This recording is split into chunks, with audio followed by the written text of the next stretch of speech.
Hello everyone, welcome back to the channel. So आज की इस वीडियो में आप सभी के लिए मैं लेकर आई हूँ वन शॉट वीडियो यूनिट 1 से लेकर यूनिट 6। जी हाँ, हम बिल्कुल शुरू से लेकर आखिरी तक सारे यूनिट्स को अच्छे तरीके से कवर करेंगे। आई नो, अगर आपको डिटेल्ड और बिल्कुल डीप डिस्कशंस चाहिए तो इसके लिए आपको ये वीडियो नहीं, बाकी की सारी जो प्लेलिस्ट हैं जो मैंने बनाई है सेपरेट हर यूनिट वाइज, वो आपको पहले कवर करनी पड़ेंगी।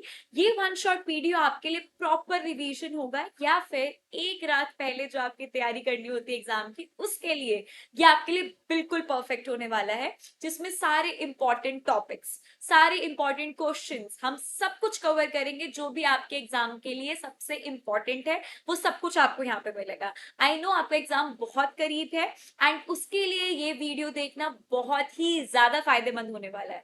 तो चलिए बिना किसी देरी के हम एक यूनिट से लेके सेकेंड थर्ड सारी 6 तक कंप्लीट करते हैं। ठीक है, तो लेट्स स्टार्ट। सो हम लोगों ने बात करी थी सबसे पहले कि ऑर्गेनाइजेशन बिहेवियर होता क्या है।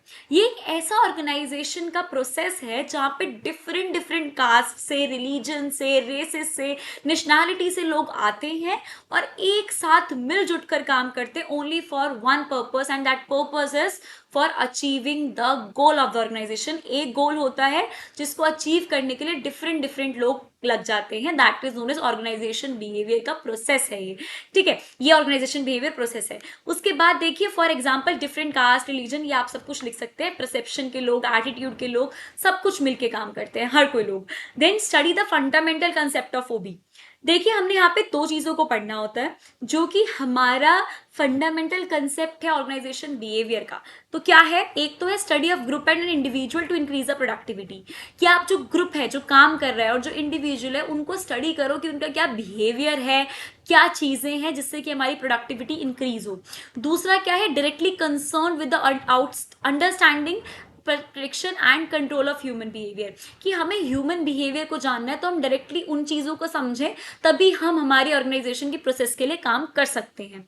देन फीचर्स ऑफ ओबी, जिसमें हम स्टडी करते हैं ह्यूमन बिहेवियर को and get the knowledge about the human behaviour. Clear? ये हमारे फीचर्स में आएगा, ये हमारे स्टडी के अंदर आएगा जिसमें हम करेंगे fundamentals concept of OB. Then आता है models of OB. Autocratic model, custodial model, supportive model and collegial model. ये चार के चार मॉडल्स बहुत इंपॉर्टेंट है और इसके ऊपर हमारे क्वेश्चंस पूछे जाते हैं कि क्या मॉडल्स है, कैसे सब कुछ होता है। तो आपने क्या लिखना है ऑटोक्रेटिक मॉडल के अंदर? ऑटोक्रेटिक मॉडल, यहाँ पे इतना सब कुछ लिखा हुआ है जो हमने पहले डिस्कस करा है। मैं आपको छोटा सा ओवरव्यू दूं इसका फटाफट से। तो इसका मतलब क्या है कि जो आपका मैनेजर होगा, जो सुपीरियर होगा, उसी की बात सुनी जाएगी। जो उसका मन करेगा वो डिसीजन लेगा विदाउट आस्किंग टू एनीवन। जो टीम लीड ग्रुप के मेंबर्स हैं, जो टीम के मेंबर्स हैं, उनसे हमें कोई फर्क नहीं पड़ता। जो हमने डिसाइड कर लिया, जो मैनेजर ने डिसाइड कर लिया, आपको वही चीज माननी पड़ेगी। आप उस सिचुएशन में होता है you need to do this और एल्स वाली सिचुएशन में, ये आपका डिक्टेटरशिप वाली कमांड है कि या तो एक करो वरना टाटा बाय बाय, हमें आपसे कोई मतलब नहीं, आपको हमारी बात को सुनना पड़ेगा। ठीक है, दिस इज ऑटोक्रेटिक मॉडल, जो कि एक ऑटोक्रेटिक लीडरशिप स्टाइल में भी हमने पढ़ा है। Then next one is custodial. Custodial के अंदर क्या कहते हैं? Now this is the time when managers begin to think the security of the employees, कि इसमें हम सिक्योरिटी की बात करते हैं कि जो आपके एम्प्लॉयज हैं उनको एक सिक्योर एनवायरनमेंट दिया जाए।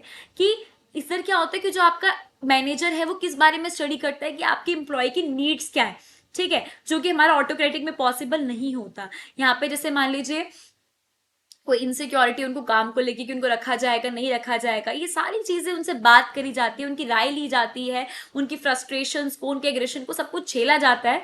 So this is all about the custodial behaviour, जिससे उनसे बात करी जाए। और मेजरली यहाँ पे जो मेजर पॉइंट है जो कि आपको याद रखना है, सेफ्टी एंड सिक्योरिटी, इसके ऊपर हमारा मेन फोकस होता है एम्प्लॉयज की। Then we are having supportive model.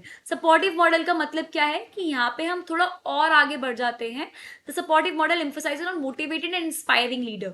ऐसे लीडर की यहाँ पे बात होती है जो कि अपने जो टीम मेंबर्स है उनको मोटिवेट करें, एस्पायर करें, इंस्पायर करें, ठीक है, इन्फ्लुएंस करें, और उनको क्या करें, जिससे जब अच्छा काम करे तो उनको अवार्ड्स दिए जाएं और रिवॉर्ड्स मिले, बेशक वो फाइनेंशियल हो, नॉन फाइनेंशियल हो। ये सारी चीजें यहाँ पे आती है सपोर्टिव मॉडल के अंदर।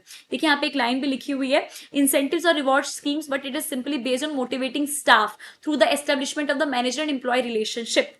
एक ऐसा रिलेशनशिप जहां पर उन दोनों के अंदर हो कि हमें अपनी सक्सेस के लिए कैसे काम करना है, motivation and all. Okay, this is supportive model. Then last one is we are having collegial model. इसके अंदर क्या है, जैसे हम कॉलेजेस के अंदर हमारा सीन चलता है, क्या सीन होते हैं कॉलेजेस के अंदर कि एक टीम के साथ काम करा जाता है, मिल बांट के काम करा जाता है. वैसे ही कॉलेजियल मॉडल के अंदर है कि यहाँ पे कोई बॉस नहीं है, कोई सबॉर्डिनेट्स नहीं है, सबको एज अ टीम की तरीके से काम करना है. सब टीम के मेंबर्स हैं और सबको बिल्कुल इक्वल एफर्ट्स डालने हैं for achieving the goal of the organisation. This is known as collegial model. ठीक है. No one is worried about his status और जॉब टाइटल. किसी को कोई टेंशन नहीं, ना सेफ्टी की, ना सिक्योरिटी की, ना स्टेटस की, सपोर्टिव और उनकी तरह. तो यहाँ पे क्या है, नॉर्मल हमें अपना काम करना है एज अ टीम मेंबर की तरह. Okay, so these are the models, जो कि हमें 4 मॉडल पढ़ने थे, जो कि काफी इंपॉर्टेंट है आपके एग्जाम पॉइंट ऑफ व्यू के हिसाब से. ना इवोल्यूशन ऑफ ओबी, क्या इवोल्यूशन है, पहले classical theory then modern theory. Classical theory के अंदर हम पहले पढ़ चुके हैं एफ.डब्ल्यू. टेलर के जो प्रिंसिपल्स हैं और 14 principles of Fayol, sorry, F W. Taylor के प्रिंसिपल्स टेक्निक्स पढ़े और 14 प्रिंसिपल्स ऑफ फ्योल.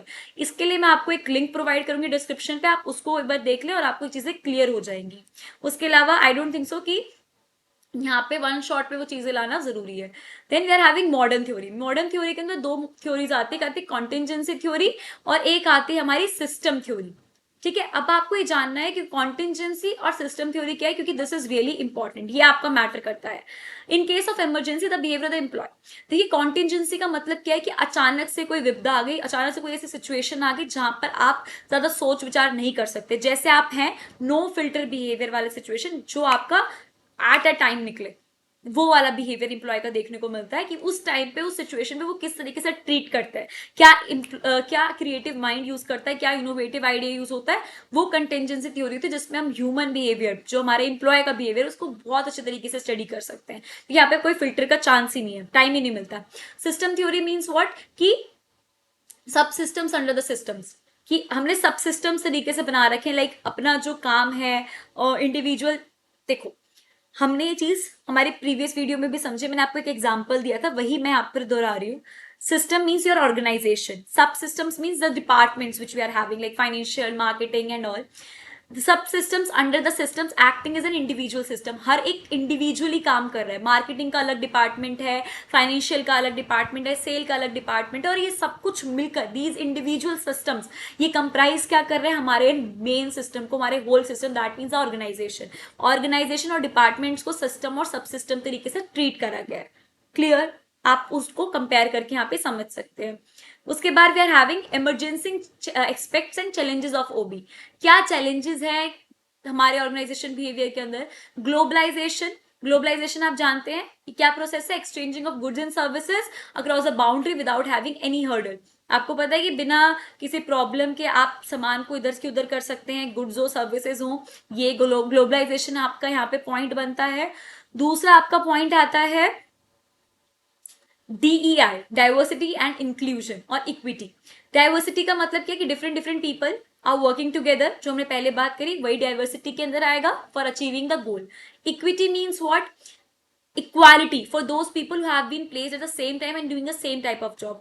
कोई भी पार्शियलिटी नहीं होगी, कोई भी बायस्डनेस नहीं होगी, आप सभी को मिल के काम करना है, कोई भी नेपोटिज्म भी नहीं होगा. ठीक है. And inclusion stated that including all the people in organisation respective of diversity. Diversity कितनी भी हो, बेशक कोई कहीं से भी आए, नेशनैलिटी अलग हो, रेस अलग हो, रेसेस अलग हो, रिलीजन अलग हो, लेकिन अगर आप एक ऑर्गेनाइजेशन के अंदर है तो आपको हर चीज में इक्वली अपॉर्चुनिटीज मिलेगी, इंक्लूड करा जाएगा. सो ये भी आपके चैलेंजेस के अंदर आता है. Then the last one is hybrid culture. Hybrid culture मतलब आजकल आपको पता है कि वर्क फ्रॉम होम और वर्क फ्रॉम ऑफिस आपको सारे ऑप्शंस प्रोवाइडेड हैं. That is known as flexi timings और हाइब्रिड कल्चर. क्लियर होते हैं यहाँ पे चीज आपकी. So very first one is perception. Perception का क्या मतलब होता है अगर हम हिंदी भाषा में बात करें. सो परसेप्शन मीन्स नजरिया. हम किसी भी सिचुएशन को एक्सपीरियंस करने के बाद किस तरीके से रिएक्ट करते हैं, that is known as perception. हमारा उसको लेके क्या माइंडसेट होता है, क्या हम सोचते हैं, that is perception. It is a psychological factor affecting the human behaviour because perception determines the way the individual experience a situation. किस तरीके से आप एक सिचुएशन को देखोगे, किस तरीके से उसका डील करोगे, that is known as perception. Okay, हम ऑर्गेनाइजेशनल कंटेक्स्ट में देखें तो परसेप्शन जानना बहुत जरूरी है कि एम्प्लॉय का, क्योंकि उसी के तरीके से वो आगे जाके आपकी ऑर्गेनाइजेशन में सारी चीजें करेगा. ओके, यहाँ पे हमने ये चीज यहाँ पे लिखी हुई मेंशन है कि in organisational context perception influences how employees perceive their work environment. किस तरीके से देखते हैं वर्क एनवायरनमेंट को, अपने सुपीरियर्स को, कलीग्स को, टास्क को एंड एक्सेट्रा. सो अगर आपको परसेप्शन की डेफिनेशन लिखनी है तो आपके दिमाग में सबसे पहला शब्द आना चाहिए नजरिया, कि आपका वे क्या है उस सिचुएशन को लेके, क्या आपकी थिंकिंग है, क्या आपकी आइडियोलॉजी है. That is known as perception. Is it clear? उसके बाद हम आगे बढ़ते हैं. परसेप्शन के टाइप्स हमने डिस्कस करे थे. एक होता है इंटरनल परसेप्शन, एक होता है एक्सटर्नल परसेप्शन. इंटरनल का मतलब नाम से समझ आता है कि हम अपनी खुद की how we sense and interpret our own feelings, अपनी खुद की फीलिंग्स को किस तरीके से हम क्या करते हैं, सेंस करते हैं, इंटरप्रेट करते हैं. हमारे एग्जाम्पल के लिए क्या लिखा हुआ है, feeling hungry and realising you need to eat. आपके अंदर से ये फीलिंग है जिसको आप अंडरस्टैंड कर रहे हो, दैट इज इंटरनल परसेप्शन. कि आपको पेट में दर्द हुआ, आपका मतलब भूख सी लग रही है, इरिटेट सी हो रही, तो आपको पता है कि भाई मेरे को खाना चाहिए. This is the thing internal perception means.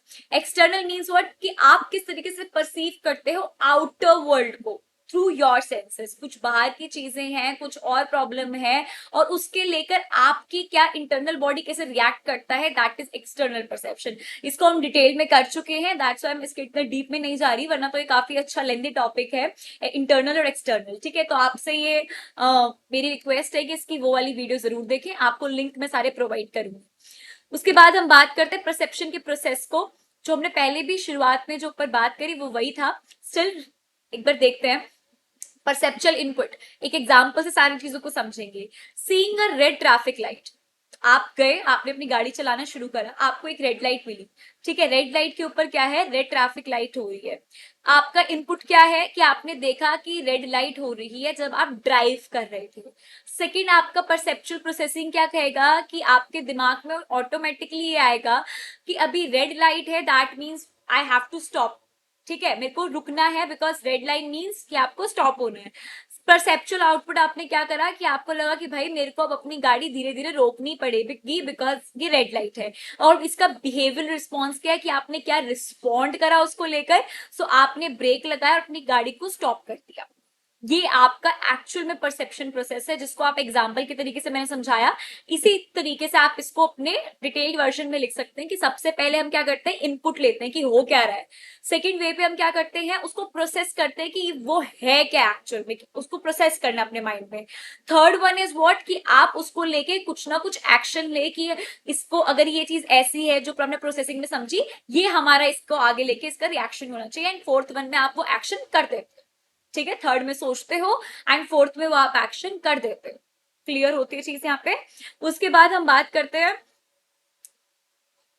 Perceptual input. जो हमने वहां पे बात करी उसी को मैंने यहाँ पे किसमें लिखा हुआ है, थ्योरी वाले पार्ट में. वो तो एक एग्जांपल था सिर्फ, तो आप यहाँ पे लिख सकते हैं perceptual inputs are the information are senses collect from the surrounding. जो आप कलेक्ट कर रहे हो, बेशक वो सेंस कोई भी हो सकती है, आप सुनकर, कानों से सुनकर, या फिर देखकर, किसी भी तरीके से आप अपने इनपुट को तो ले सकते हैं. और उसके बाद परसेप्चुअल मैकेनिज्म क्या कहता है, सिलेक्शन ऑफ स्टिमुली, उसको ऑर्गेनाइज करना, इंटरप्रेट करना. Third one is output, your reaction, your response, जो कि आप सोच रहे हो कि ये होना चाहिए आफ्टर सीइंग द इनपुट, जिसको आपने देखा, ऑब्जर्व करा. और पैटर्न ऑफ बिहेवियर, आपका एक्शन जो आप उसके बेस पे लोगे. क्लियर होती है, जो हमने एग्जाम्पल में समझा वही बातें यहाँ पे है. बैरियर्स टू परसेप्शन, बैरियर्स का मतलब क्या है कि it relates the gap between what the things actually are, कि एक्चुअल में क्या चीजें हैं और हम उनको किस तरीके से सोच रहे हैं.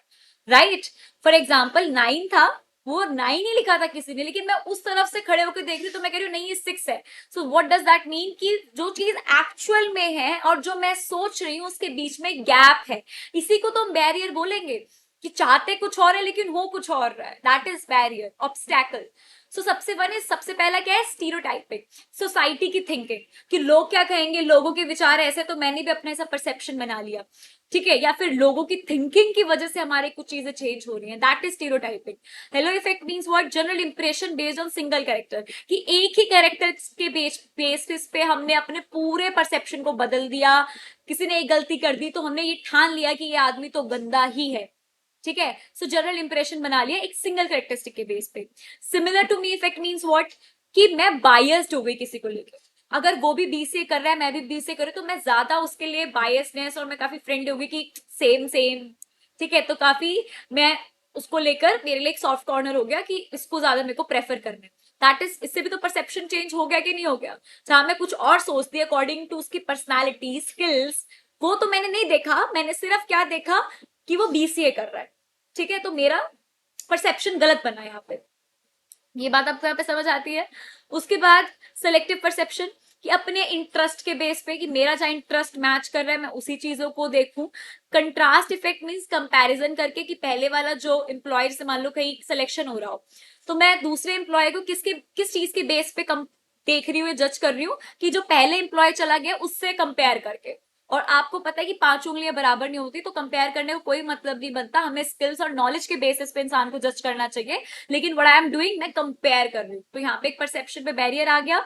Last one is distortion. Distortion means what we see and avoid the actual scenes as per your convenience.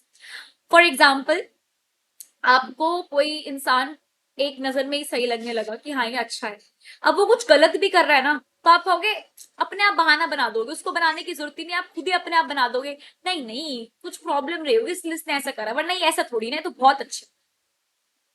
Perception में प्रॉब्लम, अपने आप से आप एक्चुअल चीजों को नहीं मान रहे और अपने कन्वीनियंस के हिसाब से उसको मॉडिफाई कर रहे हो, तो एक्चुअल चीजों पे पर्दा आ गया और आपकी जो चीजें हैं आपकी खुद की फेवरिज्म की वजह से वो यहाँ पे आ रही, दैट इज डिस्टोर्शन, कि आप एक्चुअल जो रियलिस्टिक परसेप्शन है वो यहाँ पे नहीं बन रहा। क्लियर होती है, ये बैरियर्स हैं, these are the barriers to perception, ये 6 हैं और ये 6 के जो आ सकते हैं एग्जाम में, इसको आप तैयार करेंगे अच्छे तरीके से। उसके बाद हम आते हैं नेक्स्ट टॉपिक पर। जो सेकंड टॉपिक है इस यूनिट का वो है एटीट्यूड। हमने एटीट्यूड की अच्छी तरीके से बात करी थी, थोड़ा सा एक फटाफट से इसका ओवरव्यू ले लेते हैं। Attitude is a way of thinking, कि आप किस चीज को किस तरीके से सोचते हैं, किस तरीके से फील करते हैं, that is attitude, way of thinking. And second one is what, feeling towards something. Okay, so it might be stance regarding a situation, किसी भी सिचुएशन को लेके, करेक्टर को लेके, इवेंट को लेके, इशू कोई भी जो कि आप क्या आपकी सोच बताए और आपको उसको लेकर क्या बताए, आपकी फीलिंग्स को डिनोट करे, दैट इज एटीट्यूड। में आता है positive attitude, negative attitude, neutral attitude और सिकनिंग एटीट्यूड। तो ये 4 टाइप्स है जो कि बहुत इंपॉर्टेंट है। पॉजिटिव एटीट्यूड के लोग, देखो मैं आपको ये सारी चीजें तो अभी नहीं डिस्कस कर रही, आपके साथ फटाफट से इसका ओवरव्यू आपको देती हूँ, जो भी यहाँ पे पॉइंट्स लिखे हुए हैं ये मेन वीडियो में हमने कवर करे अच्छे तरीके से। तो पॉजिटिव एटीट्यूड को मैं आपको वन गो में समझाऊं तो पॉजिटिव एटीट्यूड के लोग वो होते हैं जो हमेशा सकारात्मक सोचते हैं, हमेशा पॉजिटिवली सोचते हैं। एंड सेकेंड वन इज, उनके अंदर खुद को लेके बहुत विश्वास होता है कि हम ये चीज कर सकते हैं, काफी एक्टिव होते हैं, सपोर्टिव होते हैं, एंड हमेशा उनकी आदत ग्रेटफुल नेचर उनका होता है, कभी भी शिकायत नहीं करते। देन वो काम भी रहते हैं, अपनी मिस्टेक से सीखते हैं और हमेशा चेहरे पे खुशी रहती है और हमेशा हर चीज में कुछ ना कुछ पॉजिटिव ढूंढ ही लेते हैं, कभी भी नेगेटिव फील नहीं करते, दैट इज पॉजिटिव एटीट्यूड के लोग। आई होप इट इज क्लियर। उसके बाद हम बात करते हैं नेगेटिव एटीट्यूड, बिल्कुल उसके अपोजिट, दैट मीन्स पेसिमिस्टिक, हर चीज में कमी निकालेंगे कि ऐसा क्यों है वैसा क्यों नहीं है, रोते रहेंगे, कभी भी खुश नहीं होंगे, ग्रेटफुल नेचर तो इनका है ही नहीं। और उसके बाद हमेशा प्रॉब्लम पे ध्यान देंगे ना कि सोल्यूशन पे। ओके, एंड बहुत जल्दी फ्रस्ट्रेटेड हो जाते हैं, इरिटेटेड फील करते हैं और लोगों को लेके काफी ग्रजेस भी मन में रखते हैं, these people are of negative attitude. उसके बाद है न्यूट्रल एटीट्यूड, जो दोनों का कॉम्बिनेशन हो कि हाँ है नहीं है, ज्यादा इनको कुछ मैटर नहीं करता, किसी की साइड नहीं लेते और सिचुएशन को देखते हैं, अनबायस्ड लोग होते हैं और काफी ऑब्जर्विंग होते हैं, चीजों को ऑब्जर्व करते, ज्यादा बोलते बोलते नहीं है और बहुत सोच समझ के अपने इमोशंस दिखाते हैं, क्योंकि काफी कैलकुलेटिव माइंड के होते हैं, मेंटेन करते हैं बैलेंस को और ज्यादातर ट्राई करते हैं कि अपने खुद में रहें एज कंपेयर टू अदर लोग क्योंकि इनके अंदर है कि हम अपना अकेले ही खुश हैं। न्यूट्रल एटीट्यूड के लोग इस तरीके से होते हैं। उसकी बात आती है सिकनिंग एटीट्यूड के लोग, ये काफी अलग किस्म के होते हैं। इनको हर चीज से प्रॉब्लम होती है, अपने आप को ही सुपीरियर समझते हैं और बाकियों को अपने से कम। ठीक है। उसके बाद हर किसी की डिसरिस्पेक्ट करते हैं, क्रिटिसाइज करते हैं और अपने आप की इनको अटेंशन चाहिए कि मेरे को सब अटेंशन दे। ठीक है। और ये नेगेटिविटी फैलाते हैं, इनका काम यही होता है। और ऑर्गेनाइजेशन के लिए तो स्पेसिफिकली बहुत बुरे होते हैं, क्योंकि इनको ना खुद कुछ अच्छा करना, ना किसी दूसरे को करने देना। इनका मेन मोटिव ये है, ना खुद करेंगे ना किसी को करने देंगे।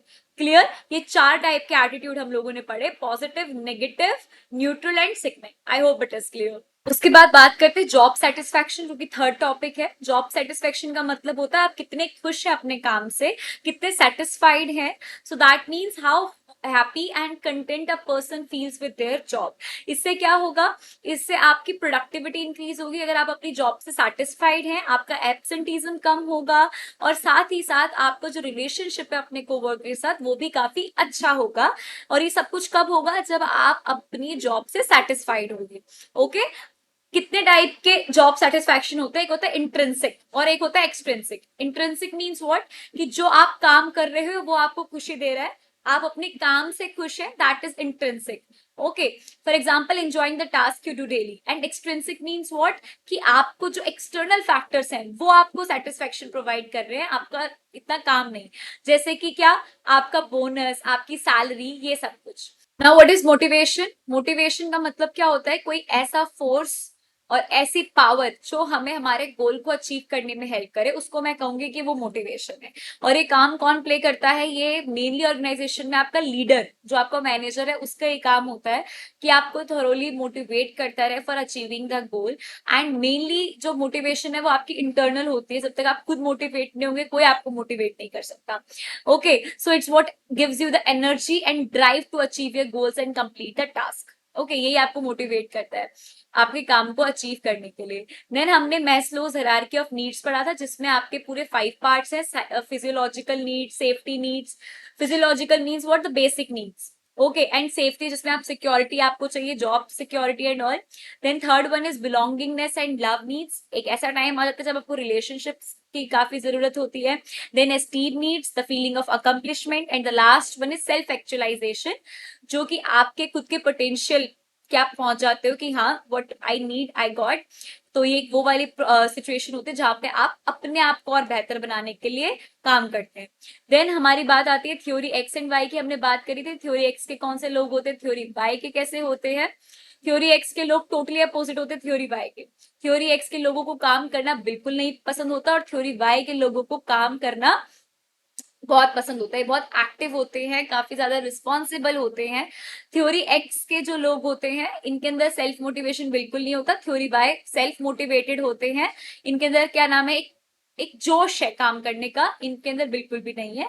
थ्योरी एक्स के लोगों के लिए 100% आपके 24 घंटे मैनेजर की जरूरत है, जो उनके ऊपर सर पर डंडा रखे कि आपको काम करके देना है। थ्योरी वाई द पीपल जो अपने आप से सब कुछ काम करके देंगे, उनको मैनेजर की इतनी जरूरत नहीं पड़ती। ये थ्योरी एक्स और थ्योरी वाई के लोग होते हैं, जिसकी हमने बात यहाँ पे करनी थी। और इसी के साथ हमने सेकेंड यूनिट को फटाफट से रिवाइज करने की पूरी कोशिश करी। आई होप आपको चीजें रिवाइज हो गई हो और जो बिल्कुल ही टॉपिक पे नए हैं उनको भी कुछ ना कुछ समझ आया हो और पता लगा हो कि इस यूनिट में बेसिकली है क्या। एंड ज्यादा डिटेल वर्जन के लिए तो आपको आप वीडियोस को ही प्रेफर करना होगा 100%। ओके। तो अब हम स्टार्ट करते हैं यूनिट थर्ड को।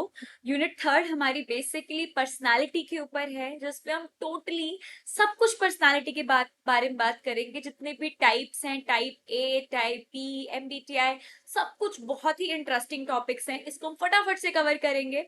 सो देखिए, पर्सनालिटी की सबसे पहले डेफिनेशन क्या है। Personality is the unique combination of thoughts, feelings, behaviors, and traits that make a person different from others.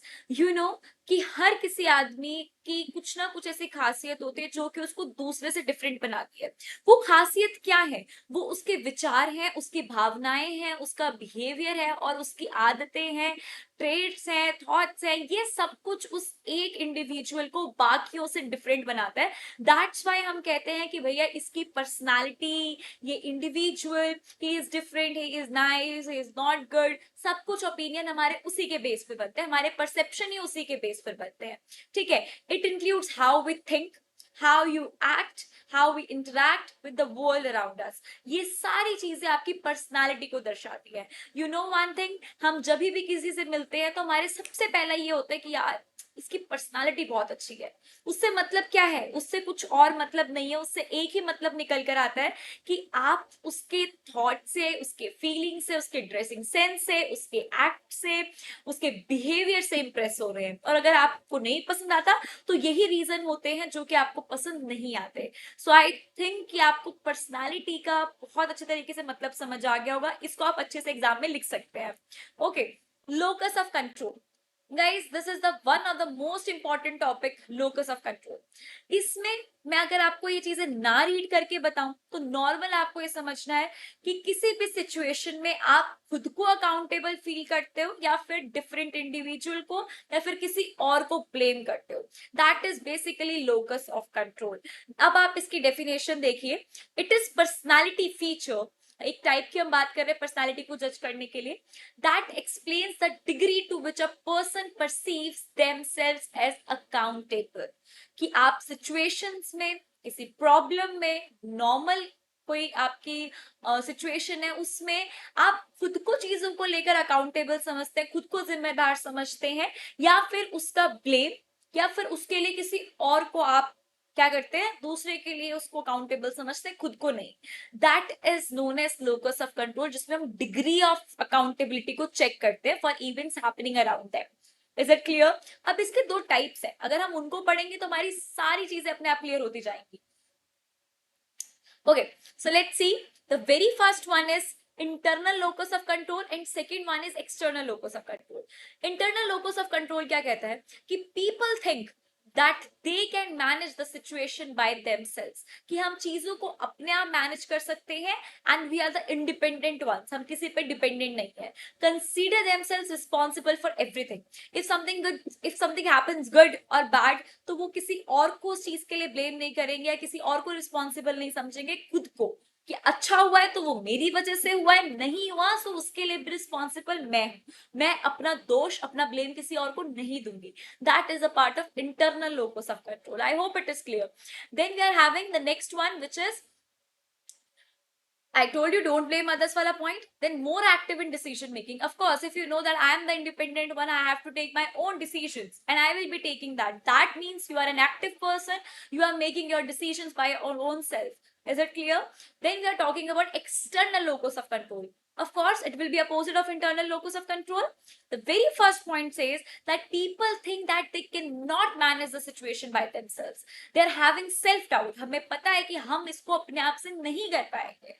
That's why they always blame others. कि कुछ भी हुआ है तो हम उसको blame करेंगे, कुछ bad हुआ है तो, और कुछ अच्छा हुआ है तो उसके लिए भी we are not saying कि this is because of me, my hard work. No, I will totally say that it's just because of fate. किस्मत की वजह से या फिर कुछ लक है उसकी वजह से ये हो गया, बिकॉज हम चीजों को अपने हिसाब से हैंडल ही नहीं कर पाते. That's our thinking in external locus of control. I hope it is clear. Then one more point, not satisfied with their jobs and involve less in work. Of course वो खुद से खुश नहीं है, ना अपने काम से खुश है, और इसलिए वो चीजों में इतना एक्टिवली पार्टिसिपेट भी नहीं करते. Internal and external, they think that they are the capable ones, ये अपने आप अपने decisions ले लेंगे. External think that they are not the capable ones. Clear? ये नहीं है capable. Internal क्या सोचते हैं कि हम दूसरों को blame नहीं करेंगे, ये दूसरों को blame करते हैं दोनों situation के लिए, बेशक वो bad हो या good हो. क्लियर? आपको मैंने एक थोड़ा सा ओवरव्यू दे दिया, आपको चीजें क्लियर होनी चाहिए क्योंकि internal external locus of control पूछ लिया जाता है. This is one of the most important topic. Okay, now come to the next one, type A and type B personality. देखो, type A and type B की personality में जो मैंने pink box में लिखा है ये मैं डिस्कस करती हूँ आपसे. आपको ऊपर वाला जब आप रीड करोगे ऑटोमेटिकली क्लियर हो जाएगा, या आप इसको और डीप में पढ़ना चाहते हैं तो आप प्लेलिस्ट में जाएं, आपको टाइप ए टाइप बी के लिए सेपरेट वीडियो मिलेगी और उसको एक बार जरूर देखें. First one is competitive, impatient, work obsessed, achievement oriented, aggressive and stressed.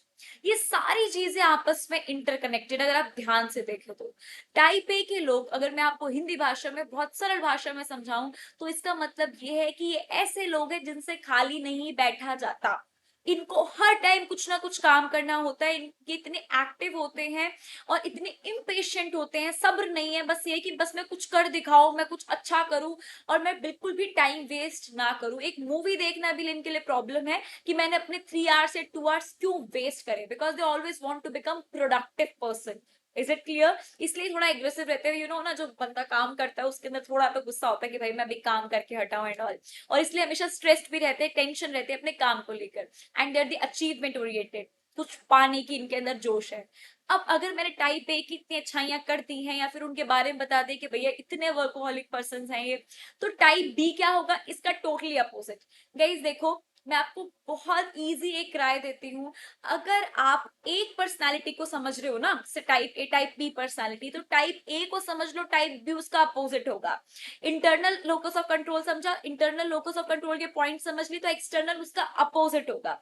बात समझ आती है? देखो टाइप बी में आपको मेरी बात प्रूफ होती दिखाई देगी। टाइप बी क्या कहता है? नेवर इन हरी, कोई टेंशन नहीं जी, आराम से काम करो, हमने कौन सा कहीं भागना है, क्या जल्दी है, होगा होगा काम, नहीं होगा ना हो। और जब खेलते तो कंपटीशन के लिए नहीं कि मेरे को जीतना है, फन के लिए, मजा है, करो करो, पेशेंट है, मूवी देखो, घुमाने ले जाओ, जो मर्जी करो, रिलैक्स है, ठीक है। रिलैक्स विदाउट गिल्ट, कोई गिल्ट नहीं है, 3 घंटे के 4 घंटे भी लगा लो तुम, कोई फर्क नहीं पड़ता यार, जीने के हैं 4 दिन, ये वैसे लोग हैं चिल करने वाले। This is type B personality, totally opposite of type A personality. आपको बात समझ आती है? उसके बाद हम नेक्स्ट टॉपिक पे चलते हैं, the big 5 traits, the very important one, ठीक है। इस बिग 5 ट्रेट्स के अंदर हमें 5 चीजें हम इसमें पढ़ेंगे। सबसे पहले हम बात करते हैं इमोशनल स्टेबिलिटी की।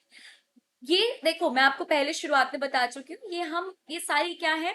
पर्सनालिटीज है, types of personalities. Don't think so कि एक इंसान टाइप ए पर्सनालिटी का है तो क्या वो इमोशनल स्टेबिलिटी वाली क्वालिटीज नहीं, सबका मिक्सचर होके एक आदमी की प्रॉपर पर्सनालिटी बनती है। लेकिन ये क्या है? ये एक तरीके हैं जिससे आप पता लगा सकते हो कि आप कौन सी पर्सनालिटी में आते हो, वो पर्सनालिटी का नाम क्या है, मतलब कौन से डिवीजन में वो आती है। क्लियर? अब इमोशनल स्टेबिलिटी का क्या पार्ट कहता है कि जो इंसान जिसकी पर्सनालिटी इमोशनल स्टेबिलिटी वाली होगी तो उसकी क्या क्या खासियत होंगी। The very first one would be lower stress, stress नहीं लेते।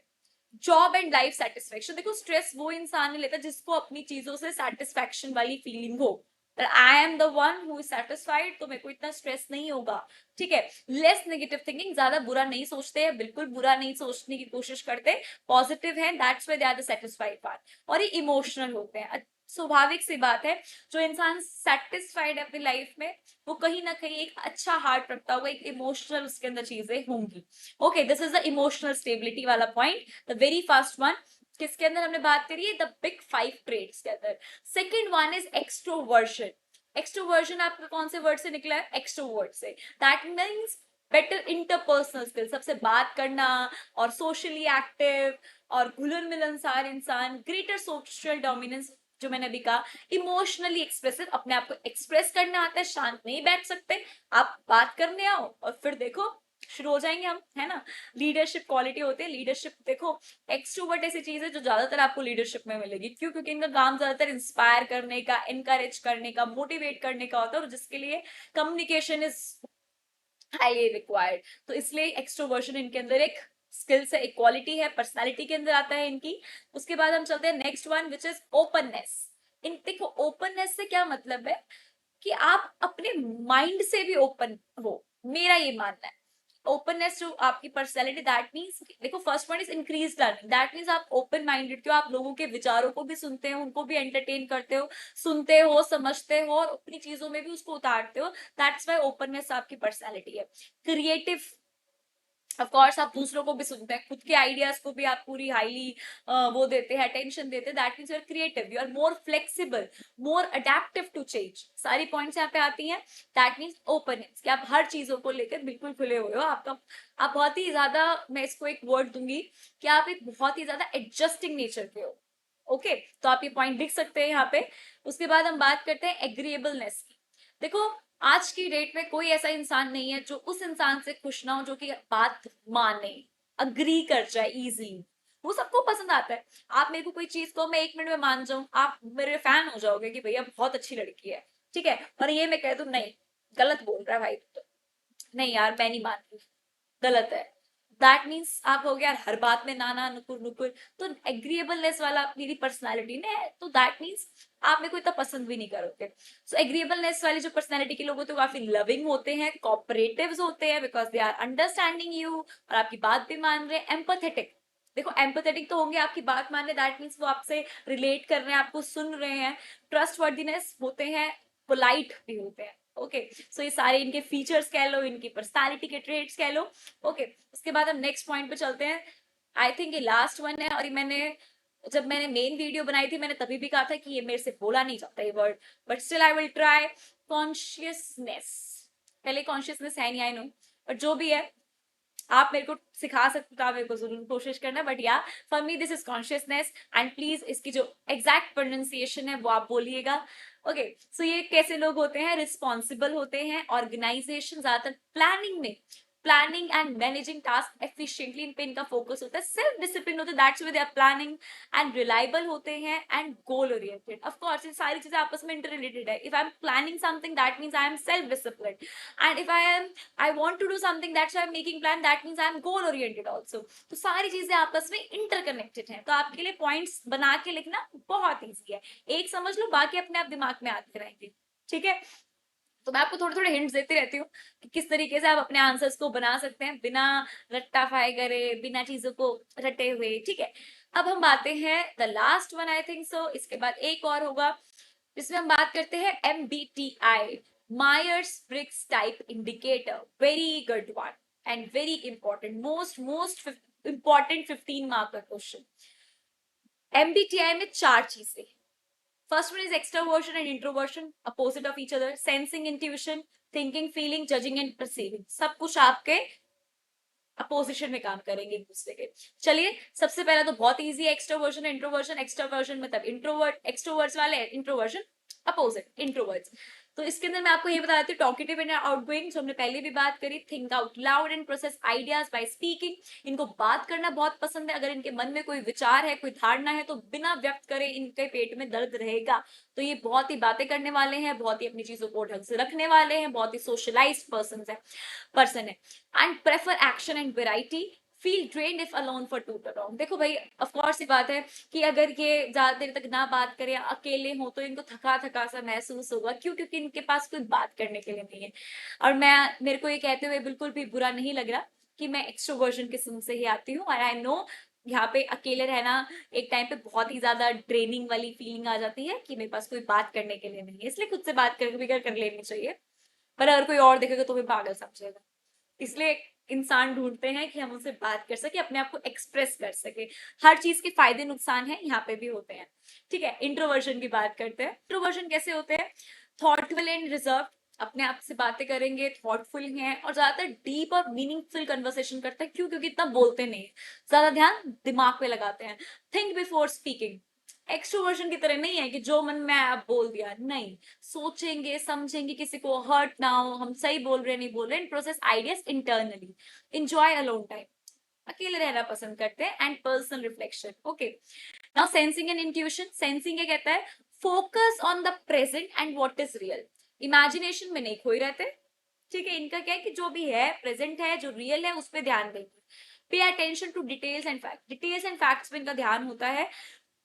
Learn through experience and hands on work. Okay, अपना जो है एक्सपीरियंस, उन्हीं पे चीजों पे ध्यान देंगे, ये नहीं किसी की बातों पे मान लिया।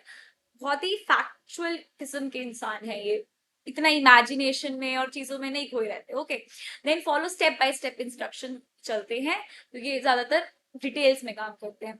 उसके बाद इसका अपोजिट ही होगा इंट्यूशन। इंट्यूशन का मतलब क्या है? Focus on future possibilities and ideas, future में रहते हैं भैया कि ऐसा होगा, ऐसा हो सकता है। इमेजिनेशन वाली लाइफ में भी look for hidden meanings and pattern, enjoy brainstorming कि ये होगा तो ऐसे होगा। क्रिएटिविटी जो होती है, like learning new things rather than relying only on the past experience. ये नहीं कि भाई जो पहले हुआ हम उसी को चलाते हैं, जैसे सेंसिंग के अंदर था कि फैक्ट्स डिटेल्स वगैरह। इनका क्या है कि कुछ नया सोचो, कुछ और क्रिएटिव सोच के आओ। ठीक है, this are the people of intuition personality. Then we are having the next one which is thinking and feeling. Thinking मतलब ये भी लॉजिक और फैक्ट्स पे बात करते हैं। Make decision based on fairness and principles, why so? Because they are more focused on logics, okay, then stay objective even in emotional situation. बेशक कितनी भी इमोशनल सिचुएशन हो, इनको अपना बिल्कुल, इनका दिमाग सही तरीके से काम करता है कि हमने क्या सोचना है, कैसे, एकदम calculator. Okay, value efficiency and effectiveness may seem detached और blunt to others. Of course आपको फील ऐसा होगा कि इमोशनली इतना नहीं कनेक्टेड, तो आप कह सकते हो कि ये ज्यादा रूड भी है, ब्लंट भी है। सो ऐसा स्वाभाविक है। Then we are having the feeling ones. Feeling वाले क्या करते हैं, focus on emotions and values. That's why इनको थिंकिंग फीलिंग बोला गया है कि ज्यादातर इमोशंस पे ध्यान देते हैं, वैल्यूज पे ध्यान देते हैं।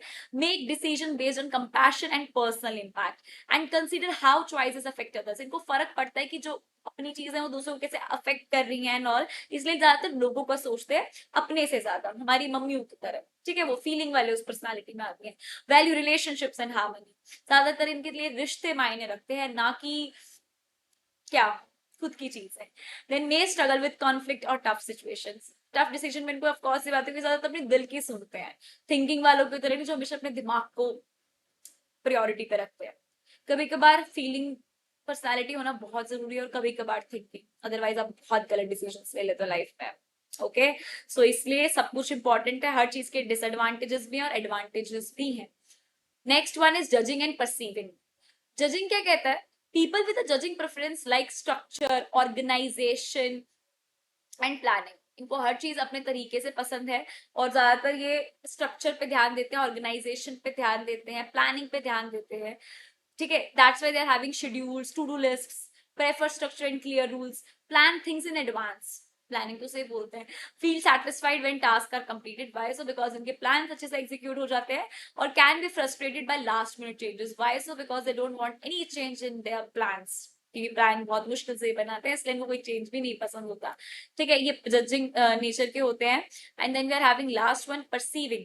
परसीविंग क्या कहता है कि प्रेफर फ्लेक्सिबिलिटी, उसका अपोजिट है ये, बढ़िया फ्लेक्सिबल, चलो जो होगा देखा जाएगा।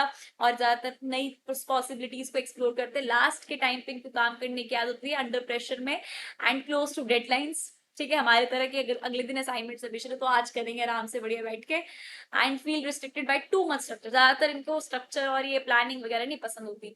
Open to last minute changes and new ideas. I hope it is clear. Okay, आपको चीज अच्छी तरीके से समझ आ रही हो तभी फायदा है। तो चलिए इसी के साथ जो हमारी थर्ड यूनिट थी, थर्ड यूनिट मतलब कि पर्सनालिटी, वो हमने शुरू से लेके आखिर तक अच्छे तरीके से कवर कर लिया। कोई भी ऐसा टॉपिक नहीं जो हमने छोड़ दिया हो या फिर अच्छे से क्लियर ना कराओ। Guys, now let's start with unit 4 which is work stress.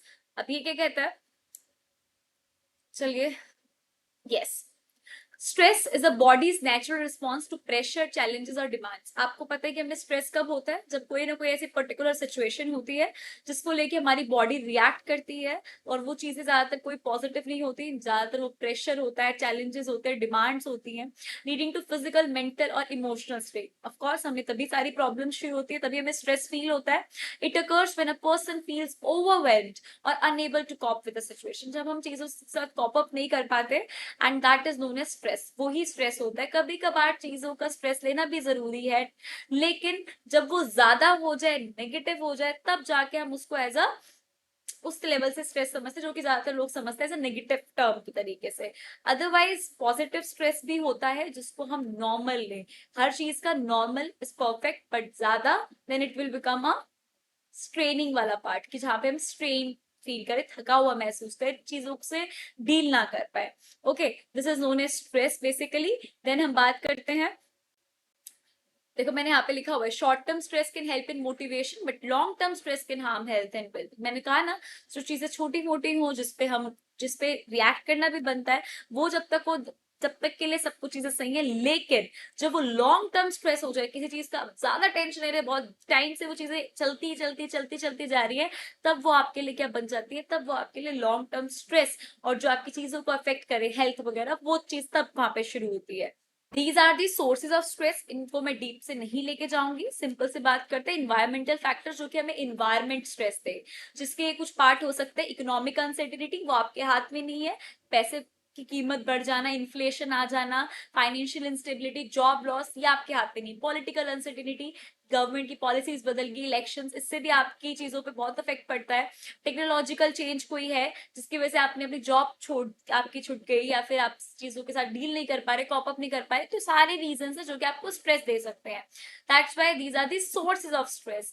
उसके बाद हम बात करते हैं पर्सनल फैक्टर्स की। पर्सनल फैक्टर्स में ऑफ कोर्स आपकी फैमिली प्रॉब्लम्स आएंगे और आपकी इकोनॉमिक प्रॉब्लम्स, लाइक फैमिली में मिसअंडरस्टैंडिंग किसी से है, फिर कोई और स्ट्रेसफुल सिचुएशन है, और इकोनॉमिक प्रॉब्लम जब आप खुद किसी कर्जे में हो या फिर आपकी जॉब रिलेटेड इश्यूज हो। मैं इन चीजों को इतना डीप में नहीं समझा रही क्योंकि हमें ऑलरेडी बहुत डिटेल वर्जन में कर चुके हैं। यहाँ पे मैं सेम करूंगी तो वीडियो खामखा लेंदी होगी। हमारा मेन मकसद यहाँ पे चीजों को फटाफट से गो थ्रू करना, वो मैं यहाँ पे आपको करवा रही हूँ। उसके बाद हम बात करते हैं सोर्सेज ऑफ स्ट्रेस में। ऑर्गेनाइजेशनल फैक्टर्स, ये सबसे इंपॉर्टेंट है। टास्क की डिमांड्स, ऑफ कोर्स जो कि आपको वर्कलोड देती हैं, deadlines and all. Role demands, आपकी रिस्पॉन्सिबिलिटीज, आपका ज्यादा pressure, excessive work pressure and role conflicts. Then third one is interpersonal demands, आपके रिलेशनशिप्स में जो कि आपके वर्किंग सराउंडिंग्स में होते हैं, जहाँ पे आप काम करते हैं, and lack of team work, इन चीजों से भी आपको स्ट्रेस हो सकता है। Then we are having individual factors, आपके खुद के लाइक परसेप्शन, आपकी खुद की चीजें जो आपको स्ट्रेस दें, आपका सोशल सपोर्ट लाइक फैमिली और फ्रेंड्स, इन चीजों के लेकर भी। Then belief in locus of control. Locus of control हमने भी डिस्कस करा कि जब हर चीज को लेकर आप खुद को रिस्पॉन्सिबल फील करें तभी भी आपको स्ट्रेस फील होता है। जब आपको पता है सब कुछ करता धरता आप ही हैं या आपको ही करना है, ठीक है, तो तब आप बहुत टेंशन लेते हैं। देन बात आती है सिम्टम्स ऑफ स्ट्रेस, क्या क्या वो इंडिकेटर्स है जिनसे आपको पता चलता है कि भाई हाँ आपको स्ट्रेस है। तो फिजियोलॉजिकल सिम्टम्स की बात करें तो आपका हेडेक होना शुरू हो जाता है, high blood pressure, heart disease. Behavioural symptoms क्या आता है कि आपकी प्रोडक्टिविटी डिक्रीज होती है, एब्सेंटीज्म इंक्रीज होता है कि आप छुट्टियां करते हैं, टर्न आप काम छोड़ देते हैं, ठीक है, ये सारी चीजें आती हैं। साइकोलॉजिकल सिम्टम्स में एंजाइटी, डिप्रेशन, ये सारी चीजें आप फेस करते हैं, तब जाके आप कहेंगे कि हाँ आप स्ट्रेसफुल सिचुएशन में आपको स्ट्रेस हो रहा है। तो ये क्या है, सिम्टम्स हैं, वो इंडिकेटर्स हैं और सिग्नल्स हैं उस कंडीशन के। उसके बाद है कि कैसे आप स्ट्रेस को मैनेज कर सकते हैं। इंडिविजुअल अप्रोच ये रहेगी कि आप टाइम मैनेज करें, प्रॉपर प्लानिंग करें, शेड्यूलिंग करें, फिजिकल एक्सरसाइजेस करें, मेडिटेशन करें, रिलैक्सेशन टेक्निक्स को अपनाएं और हेल्दी लाइफस्टाइल को चुनें। और सबसे इंपॉर्टेंट है कि प्रॉपर स्लीप भी लें। एंड सोशल सपोर्ट, आपकी फैमिली से बात करना, ये भी आपके लिए बहुत ही ज्यादा फायदेमंद हो सकता है। Then talking about organisational approach, जहाँ पे of course clear job roles के लिए आप अप्लाई करें कि हमें पहले चीजों को क्लियरिटी के साथ बताया जाए, वर्कलोड को मैनेज करना, healthy work environment, employ support system को आप करें क्योंकि बहुत सारे ऑर्गेनाइजेशन आपके एचआर आपको ये सब कुछ प्रोवाइड करते हैं। और रिकॉग्निशन एंड रिवॉर्ड्स, ये चीजें आप कर सकते हैं अपने एम्प्लॉय के लिए क्योंकि इससे भी आप बहुत ही ज्यादा अच्छा फील करते हैं एप्रिसिएशन से, और आपका अच्छा करने का मन करता है, स्ट्रेस फ्री फील करेंगे। देन आता है कंसेप्ट ऑफ बर्नआउट। बर्नआउट का मतलब सिंपल है, जब आपका जो स्ट्रेस है वो इस हद तक पहुंच जाए कि वो आपको फिजिकल, इमोशनल, मेंटल एग्जॉस्ट कर रहा है, वो भी प्रोलॉन्ग स्ट्रेस, बहुत टाइम से एक स्ट्रेसफुल सिचुएशन वो चलती चलती चलती चलती ही जा रही है, वो खत्म ही नहीं हो रही, ठीक है। आप उस चीजों की वजह से आप इतने ड्रेन फील कर रहे हो, इतना एग्जॉशन है, एक डिप्रेशन वाली चीजों की तरफ आप बढ़ते जा रहे हो, that is the concept of burnout. Causes क्या है, एक्सेसिव वर्कलोड और लैक ऑफ कंट्रोल और unclear roles and responsibility, poor work life balance, जो हम बात कर चुके हैं। सिम्टम क्या है, fatigue, irritability, low motivation, decrease performance, ये सारे इसके सिम्टम्स हैं। इफेक्ट्स क्या होंगे इसके, रिड्यूस प्रोडक्टिविटी, काम कम करोगे, एब्सेंटीज्म, टर्नओवर, ये सारी बातें लिख सकते हैं। प्रिवेंशन में वही जो टेक्निक्स हमने ऊपर बात करी कि मेंटेन वर्क लाइफ बैलेंस, या फिर आप प्लानिंग करो और टू डू लिस्ट बनाओ, प्रैक्टिस सेल्फ केयर, या फिर किसी से बात करो, ये सारे आपके प्रिवेंशन के टेक्निक्स हो सकते हैं। जो लास्ट चीज है इस पूरे यूनिट के अंदर वो है काउंसलिंग, कि अगर आप इन सब चीजों को फेस कर रहे हैं तो बिना किसी शंका के, बिना किसी कंफ्यूजन के, सबसे पहले काउंसलर से आप मिले। काउंसलर एक ऐसा व्यक्ति है जो आपकी बातों को सुनेगा, और आपको उस टाइम पे सिर्फ एक गुड लिसनर चाहिए होता है जो कि आपकी चीजों को समझे, सुने और आपकी हेल्प करे उन चीजों को सुनकर। ज्यादातर हेल्प सुनने से ही हो जाती है, जो एडवाइस है, जो आगे की अंडरस्टैंडिंग है, वो आगे का काम करती है। लेकिन जब आप अपने आप को हल्का कर देते हो अपनी सारी बात बताकर, वो भी आपको बहुत स्ट्रेस फ्री फील करवाती है। तो काउंसलर से जाके बात करना कोई प्रॉब्लम नहीं है, ये बहुत ही अच्छी चीज है जो कि हर किसी के लिए ही एडवाइजेबल है। ओके, सो आप ये चीज कर सकते हैं। काउंसलर अच्छा वो है जो आपकी बातों को बहुत ही सीक्रेट रखे, किसी के साथ शेयर ना करे, रिलायबल काउंसलर होना चाहिए, ट्रस्टवर्दी होना चाहिए, एंड ऑफ कोर्स वो एम्पैथेटिक भी होना चाहिए। तो ये कुछ क्वालिटीज है जो आप काउंसलर की लिख सकते हैं। Okay, so now move to unit 5 which is group behaviour and leadership. ये बहुत ही इजी जो यूनिट है वो है, इसमें सारे टॉपिक्स काफी इजी बिकॉज हम बात करेंगे ग्रुप की, टीम की, इफेक्टिव टीम लीडर क्या होता है, ये बहुत ही इजी चीजें हैं। एंड आई होप अब मैं आपको जो भी वीडियो आप देखेंगे इससे आपको काफी चीजें क्लियर हो जाए। फिर भी कोई डाउट हो तो आप पूछ सकते हैं मेल पे भी और कमेंट सेक्शन पे भी। चलिए बिना किसी देरी के इस यूनिट को भी फटाफट से कंप्लीट कर लेते हैं। इंपॉर्टेंट फीचर्स ऑफ ग्रुप, ये कुछ पॉइंट्स हैं, इसके अलावा भी आप कुछ भी मेंशन कर सकते हैं जो आपको लगता है कि रिलेटेड है। फर्स्ट वन इज 2 और मोर मेंबर्स। ग्रुप क्या होता है, ग्रुप के क्या फीचर्स हैं, कौन सा ऐसा पार्ट होगा जिसको हम देखने के बाद कहेंगे दिस इज अ ग्रुप। 2 या 2 से ज्यादा। A group must have at least 2 members, not less than that.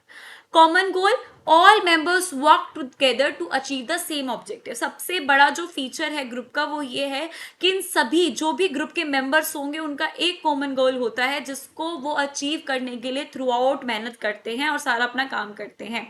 Interaction, members communicate, share ideas and coordinate. ये बहुत ही ऑब्वियस है कि अगर आप एक ग्रुप के अंदर है तो आप आपस में बात करेंगे, अपने आइडियाज, अपनी क्रिएटिविटी, अपने इनोवेटिव आइडियाज सब कुछ शेयर करते हैं। Interdependence, members depend on each other to complete task. देखिए ग्रुप का मतलब क्या है कि आपका जो काम है जो कि आपको आपके अल्टीमेटली गोल तक पहुंचाएगा उसको हम डिवाइड करते हैं स्मॉल स्मॉल टास्क में, जिससे कि वो कंबाइनली हमारे गोल को अचीव करने में हेल्प करे।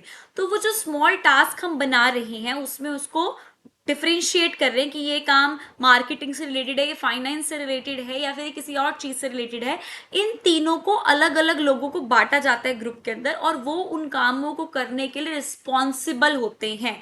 अगर मार्केटिंग का काम ना हो तो दैट मीन्स कि आगे वाली चीज़ें जो है सेल्स वगैरह वो नहीं हो पाएंगी, सिर्फ इसलिए कि अगर वो काम नहीं हुआ। तो सारी चीज़ें आपस में क्या है, इंटर रिलेटेड है। Are you getting my point? बहुत ईजी है, चीज़ें आपस में इंटर रिलेटेड हैं। एक का काम दूसरे के काम पर टिका हुआ है ग्रुप के अंदर। क्यों? क्योंकि ग्रुप के अंदर हर एक मेंबर को डिफरेंट डिफरेंट काम असाइन होता है अकॉर्डिंग टू देयर कैपेबिलिटी। सो इसमें ये नहीं कि इंडिविजुअली मेरे को कोई चीज़ आती है तो मैंने उसको कर दिया and that's it. No, I need other person कि वो काम करेगा, उसका काम करना सही भी मेरे लिए इक्वली इंपॉर्टेंट है। I hope this is clear to you. Then group norms, shared rules और guidelines shape member behavior. आपका important features एक ये भी है कि आपके जो rules और guidelines वो पहले से आपको दिए जाते हैं जिसके according आपको अपने सारे काम चलाने होते हैं ग्रुप के अंदर। Roles and responsibilities, जिसमें मैंने आपको बताया सबके roles और responsibilities specified होती हैं कि कौन सा व्यक्ति क्या काम करेगा और कितने स्पैन तक वो काम करेगा, तभी हम अपने गोल को अचीव कर पाएंगे। ठीक है, रोल्स भी कि कौन आपका हेड है, कौन आपका क्या है, subordinate, everything is there. Now sense of belonging, members feel emotionally connected to the group. ये एक ऑल्सो एक फीचर आ जाता है कि अगर आप एक ग्रुप का पार्ट हो तो आप अल्टीमेटली एक ह्यूमन नेचर की वजह से अपने इमोशनली कनेक्शंस भी बना लेते हैं। सो ये 7 फीचर्स हैं जो कि आपको बताते हैं कि क्या फीचर्स हैं ग्रुप के अंदर, क्या क्या होता है, कैसे होता है, ग्रुप क्या होता है। I hope it is clear. आप इसको ग्रुप की डेफिनेशन या व्हाट इज ग्रुप के अंदर भी अच्छे तरीके से समझा सकते हैं, फीचर्स के अंदर भी, कैरेक्टरिस्टिक्स के अंदर भी।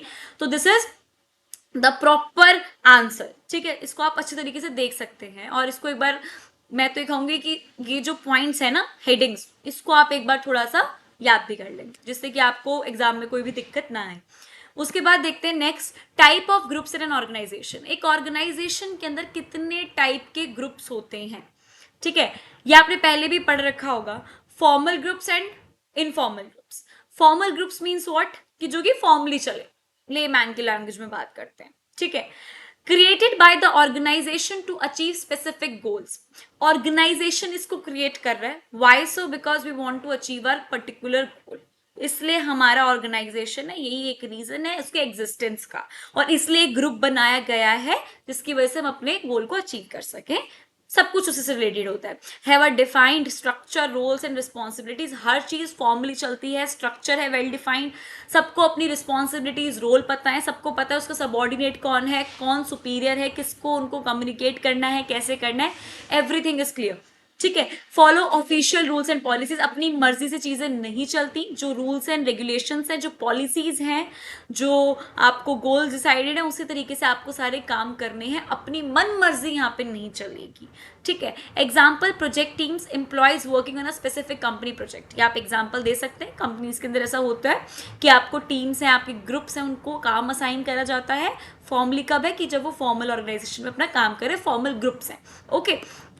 Next one is informal groups, which is quite obvious कि फॉर्मल है तो दूसरा आपका इनफॉर्मल ग्रुप है। Form naturally among the employees. देखिए, आप एक ऑर्गेनाइजेशन में कुछ टाइम तक के लिए काम करते हैं तो because of your human nature, और आप वहाँ पे हैं, आप एक तरीके से देखा जाए तो आप इंसान ही तो हैं, तो आपका ये स्वाभाविक है कि आप लोगों से रिलेशंस बनाएंगे, फ्रेंडशिप्स करेंगे, सोशल नीड्स को अपनी सेटिस्फाई करने के लिए। So these are the groups जो कि नेचुरली फॉर्म होते हैं एम्प्लॉयज के बीच में, based on the interest, friendship और social needs. No official structure assign roles, इसके लिए कोई आपका ऑफिशियल स्ट्रक्चर नहीं है कि आप मेरे फ्रेंड है तो मेरे को पहले बात करनी पड़ेगी, कि पहले मैं उस फ्रेंड से बात करूँ तब मैं आपसे रिलेट कर पाऊंगा। नहीं, जिससे मर्जी आप बात कर सकते हैं, कोई ऐसा स्ट्रक्चर नहीं है वेल डिफाइंड। एंड साथ साथ help in improving team work and job satisfaction. देखिए, इनफॉर्मल ग्रुप्स का एक बहुत बड़ा रोल है। इनफॉर्मल ग्रुप्स आपको एक अलग हैप्पीनेस प्रोवाइड करता है, आपको कंफर्ट प्रोवाइड करता है, जो कि आपको कभी फॉर्मल ग्रुप में इतना नहीं खास देखने को मिलेगा, क्योंकि वहाँ पे आपका मेन मकसद आपके काम पे होता है। लेकिन यहाँ पे आप अपनी फ्रेंडशिप्स भी करते हैं, बातचीत भी करते हैं, घूमने भी जाते हैं, तो ये आपको अंदर से सेटिस्फाई फील कराता है, और आपका अगले दिन मतलब आपकी जॉब में आने का मन भी करेगा कि चलो अब हम जाते हैं, वहाँ पे मेरे को वो मिलेगा या वो मिलेगी, तो मेरे को वहाँ पे हंसी मजाक होगा, तो काम करने में और मन लगेगा। देखिए, जहाँ मस्ती मजाक होता है वहाँ काम और अच्छे से होता है। अगर एकदम बुत बन के बैठोगे तो वहाँ पे इतनी अच्छी तरीके से प्रोडक्टिविटी नहीं आती, एब्सेंटिज्म भी बढ़ता है। ठीक है, आप सब रिलेट कर सकते हैं इसे। Friendship groups, colleagues who lunch together, खाना खाने में भी साथ जो मजा है वो अकेले खाने में नहीं है। What is team? A team is a group of 2 or more people who work together to reach a goal, कि साथ में काम कर रहे हैं दो से ज्यादा लोग, किस चीज के लिए? गोल को अचीव करने के लिए। Teams help businesses by improving team work, motivation and productivity, ये इनका काम होता है। They make work more inclusive and efficient than a strict boss employ system. देखिए, जब हम एक टीम में होते हैं तो हमें पता होता है कि हम सब कुछ, हम सारे जितने भी लोग हैं, हम सारे इक्वल हैं, सारे इक्वल पोजीशन पे हैं। हमें पता है किसको कब कहाँ रोकना है, किसको हमारी ज़रूरत है, कैसे हम और अच्छे तरीके से एफिशिएंट बन सकते हैं और ज़्यादा प्रोडक्टिव हो सकते हैं। तो सारे मिलकर काम करते हैं एक दूसरे की ग्रोथ के लिए और हमारे गोल को अचीव करने के लिए। लेकिन ग्रुप के अंदर ऐसा नहीं होता, वहाँ पे आपके सबके रोल्स, रिस्पॉन्सिबिलिटी, सबका अपना ओहदा है, वो अलग चीज़ है। टीम की सबसे खासियत क्या है कि यहाँ पे कोई स्ट्रिक्ट बॉस एम्प्लॉय सिस्टम बिल्कुल भी नहीं है, टीम वर्क है, साथ मिलजुल के काम करने वाली बात है। कोई भी सबॉर्डिनेट और सुपीरियर वाला कोई कनेक्शन यहाँ पे नहीं है। I hope it is clear. ठीक है, तो कोई स्ट्रिक्टनेस यहाँ पे बिल्कुल भी नहीं। मैं बार बार रिपीट कर रही हूँ, आपको यहाँ पे पॉइंट लिखना है। This is really very important, जो कि आपके आंसर को और आउटशाइन करके लाएगा कि आपको चीजें पता है। Okay, I hope it is clear. Leadership is a process by which an executive can direct, guide and influence. हमें ये चीज़ पता है कि लीडरशिप का मतलब है कि जो भी लीडर होगा, जो भी एग्जीक्यूटिव होगा, वो डायरेक्ट करेगा, गाइड करेगा, मोटिवेट करेगा, इन्फ्लुएंस करेगा। ये सारा काम हमारा किसका होता है? लीडर का होता है। और ये सब कुछ क्यों करता है? कि जिससे कि वो हमारे बिहेवियर को, हमारे काम को इतना इफेक्टिव और एफिशिएंट बना सके, जिससे कि हम अपने गोल को अचीव कर सके, accomplishment of the specific goal in a organisation. ठीक है, ये काम लीडरशिप का होता है। Leadership is a ability, leadership एक स्किल है, एक ability of a manager to induce the subordinates to work with confidence and zeal, कि जिससे कि वो अपने सबॉर्डिनेट्स को इस तरीके से मोटिवेट करे, काम करने के लिए प्रभावित करे, कि जिससे कि अंत में जाके हम अपने गोल को अचीव कर सके। This is the main focus of our leadership. ठीक है, I hope it is clear. ये तो आप पहले से भी जानते होंगे कि लीडरशिप क्या होता है। अब characteristics of a good leader, traits का ये, कैरेक्टरिस्टिक्स का ये एक ही बात है। गुड लीडर के अंदर क्या क्या गुण है, विशेषताएं हैं जो कि नेसेसरी हैं। सबसे पहले विजन, कि उसको क्लियर गोल और डायरेक्शन हो। जो पहले से क्लियर नहीं होगा वो दूसरों को क्या क्लियर करेगा, पहली बात। दूसरा, confidence, believe in themselves and their team, उसके अंदर कॉन्फिडेंस हो कि हम कर सकते हैं। अगर वो खुद ही उसका कॉन्फिडेंस नहीं होगा, डगमगा रहा है कि होगा नहीं होगा, तो दूसरों को क्या मोटिवेट करेगा, क्या इंस्पायर करेगा। Good communication, clearly shares ideas and listens to other, उसके अंदर ये लिसनिंग स्किल्स भी होनी चाहिए कि दूसरों की बात को सुने और खुद अपने आइडियाज को भी क्लियरली प्रेजेंट करे, अदरवाइज किसी को कुछ समझ ही नहीं आएगा। डिसीजन मेकिंग स्किल्स, उसके अंदर ये हो कि वो डिसीजन अच्छे तरीके से ले सके, कॉन्फिडेंट हो, makes fair and smart decision, smart mind, okay, motivates others, motivate, guide, influence, ये सब कुछ हम पहले भी बात कर चुके हैं, सारा काम उसको करना आना चाहिए, तब जाके हम कहेंगे कि ये एक गुड लीडर है, ठीक है। उसके बाद हमारा टॉपिक आता है लीडरशिप स्टाइल्स, ये हम पहले भी पढ़ चुके हैं, इस टॉपिक के अंदर फिर से आ रहा है।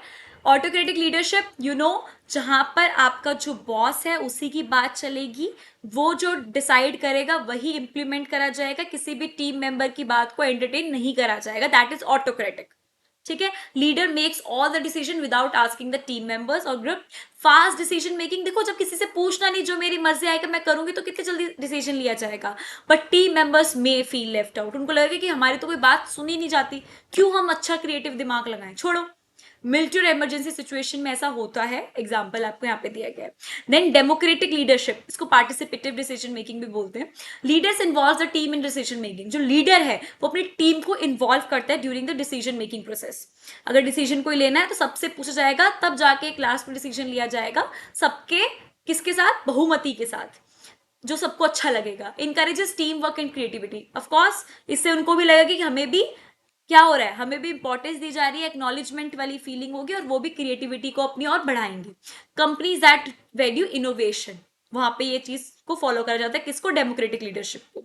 उसके बाद थर्ड वन इज लेजिस्फेयर, यहाँ पे क्या होता है, leaders gives full freedom to team members, यहाँ पे लीडर सब कुछ ही टीम मेंबर के हाथ कर देता है, खुद को बिल्कुल रेस्ट वाली सिचुएशन में, कि works best when the team is highly skilled. देखो जब सारा ही अंधा विश्वास टीम मेंबर को दे दिया जाए कि तुम जो करोगे ठीक है, अपनी मर्जी से चीजों को करो, तो दैट मीन्स कि आपकी जो टीम के लोग हैं वो काफी हाईली स्किल्ड और सेल्फ मोटिवेटेड है, वो खुद काम करना चाहते हैं। अगर आप ऐसे लोगों को काम सौंप दो जिसको काम करने का मन ही नहीं करता, जिसका कोई दिमाग ही नहीं चलता, तो आप तो डूबोगे डूबोगे, वो तो डूबेंगे डूबेंगे, जो आपके टीम मेंबर्स हैं कुछ नहीं करने वाले वो, और आपकी कंपनी भी डूब जाएगी, ठीक है।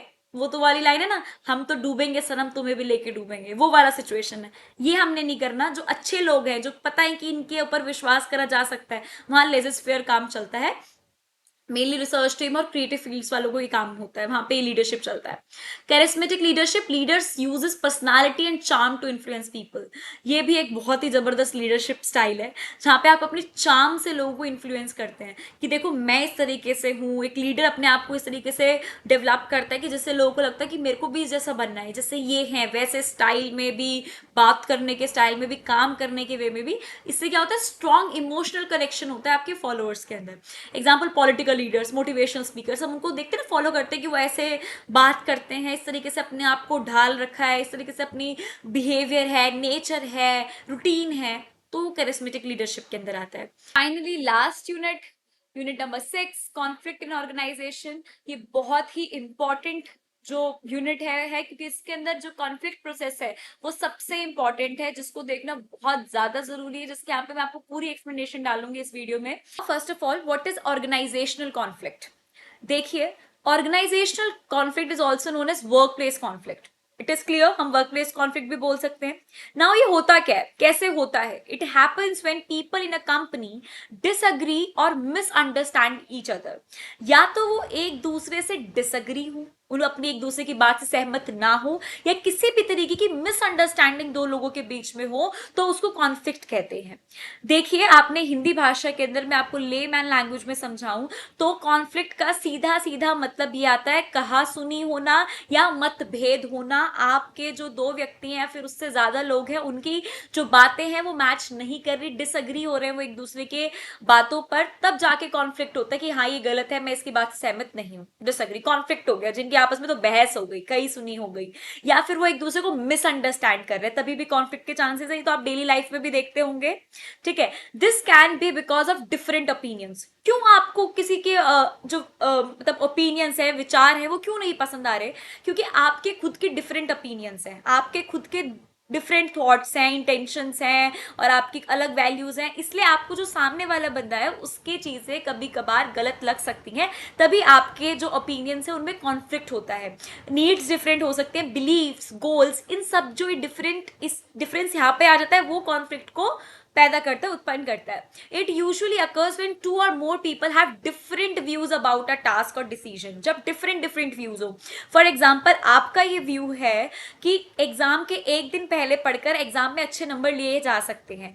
मेरा ये पॉइंट ऑफ व्यू है कि एक दिन पहले पढ़ लो, इट्स फाइन, लेकिन अगर 5-6 दिन पहले से ही अपनी तैयारी शुरू कर दी जाए, एक एक यूनिट को उठा लिया जाए, तो एक दिन पहले इतना जोर नहीं पड़ेगा. तो ये आपका अलग वो है कि हम क्यों इतने दिन वेस्ट करें, 6 दिन हम एक दिन पहले पढ़ेंगे. और मैं ये कह रही हूँ कि आप शुरुआत से नहीं तो मिड से तो तैयारी शुरू कर दीजिए जब आपको डेट शीट मिल जाए. तो आपके अलग पॉइंट ऑफ व्यू, मेरा अलग. तो आप अपनी बात को 5-6 बार बोलोगे, मैं अपनी बात को बढ़ा चढ़ा के बोलूंगी कि नहीं मैं सही बोल रही हूँ, आप कहोगे नहीं हम सही बोल रहे हैं. तो एक कॉन्फ्लिक्ट उसी टाइम उत्पन्न हो जाएगा, कॉन्फ्लिक्ट वहां पे जनरेट हो जाएगा. और इसी को कॉन्फ्लिक्ट बोलते हैं. अगर मैं नॉर्मल लैंग्वेज में बोलूं और आपको एक नॉर्मल से एग्जाम्पल दूं, तो दिस इज कॉन्फ्लिक्ट. लेकिन ऑर्गेनाइजेशन में किस तरीके से कॉन्फ्लिक्ट आ सकता है? फॉर एग्जाम्पल, आपको एक प्रोजेक्ट मिला, बहुत ध्यान से सुनेंगे इन एग्जांपल्स को, आप लिख सकते हैं. आपको जब डेफिनेशन की बारी आएगी तो आप कॉन्फ्लिक्ट क्या होता है ऑर्गेनाइजेशन, ये आप लिखेंगे डेफिनेशन और उसके बाद एग्जांपल्स को कोट कर सकते हैं. ऑर्गेनाइजेशन के अंदर कॉन्फ्लिक्ट तब हो सकता है जब आपको कोई प्रोजेक्ट मिला है और आपसे आपके मैनेजर ने डिफरेंट डिफरेंट ओपिनियंस, व्यूज और आइडियाज मांगे हैं जिससे कि आपका प्रोजेक्ट काफी सक्सेसफुल हो.